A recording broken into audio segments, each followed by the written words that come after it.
kabarangay, ito ulam natin ngayon dahil COVID-19 lockdown. Ito, pakishare to kung kaya mo ulamin to. Pagka mayaman ka, hindi mo ma-share kasi mayaman ka.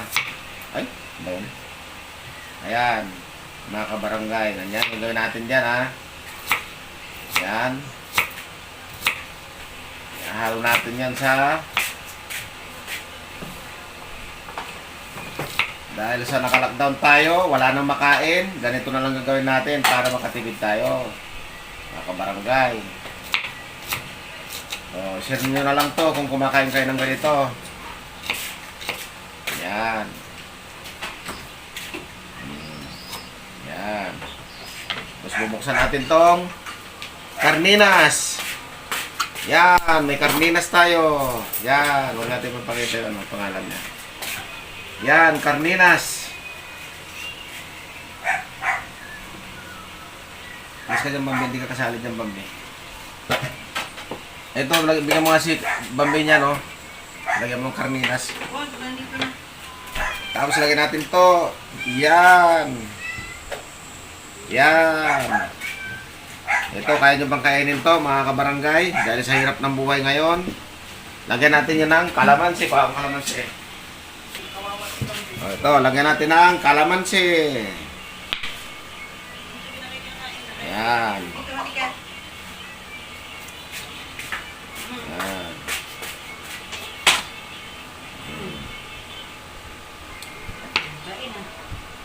Ayan, mga kabarangay. Ayan. Lagyan natin pati buto. Kasi mahal ang kalamansi. Lahat, nagmahalan lahat. Yeah.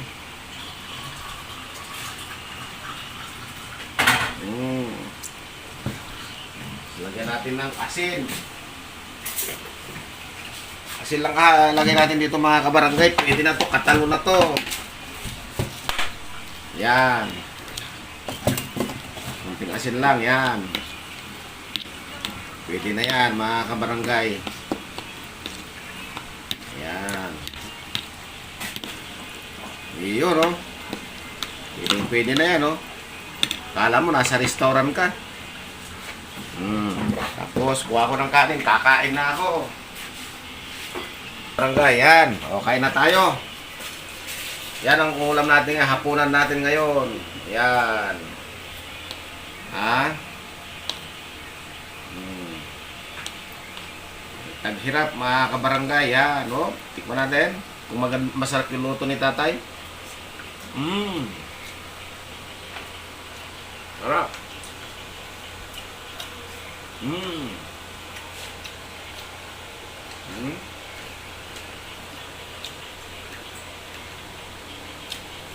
Salo pa yung restaurant. Sa lasa.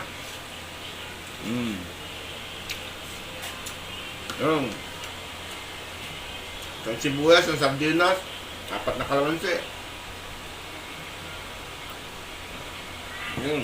Dami, oh. May kakainin pa mamaya si Bunso.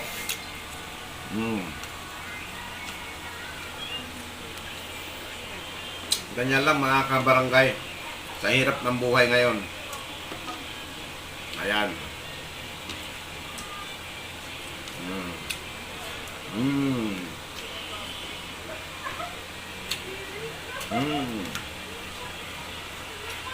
Sarap.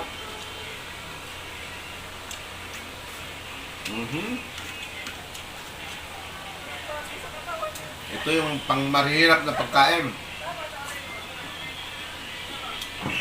Ayan. Lagyan natin ng karninas. Sarap, sarap, mga kabarangay.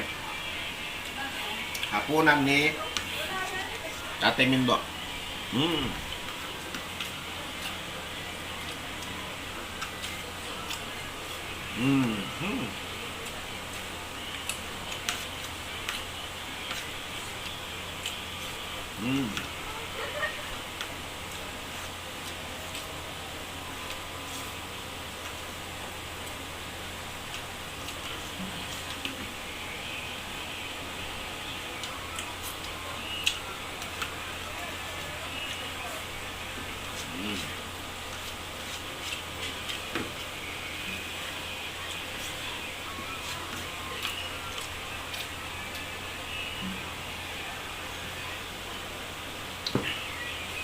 Yung may natira pang tatlo, oh. At tatlo pa yung naiwan, oh. So, ulam nung tatlo yan. Yan, yung anak ko ulamin yung tatlo yan. So, pang tatlong tao pa yan.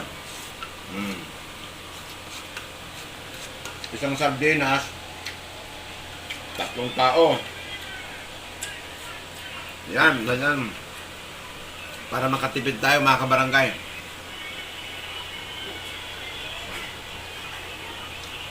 Yun. Nairaos na natin, hapunan natin mga kabarangay. Yan. Okay. Ito ang pagkain ng mahirap pa sa mahirap. Maraming salamat.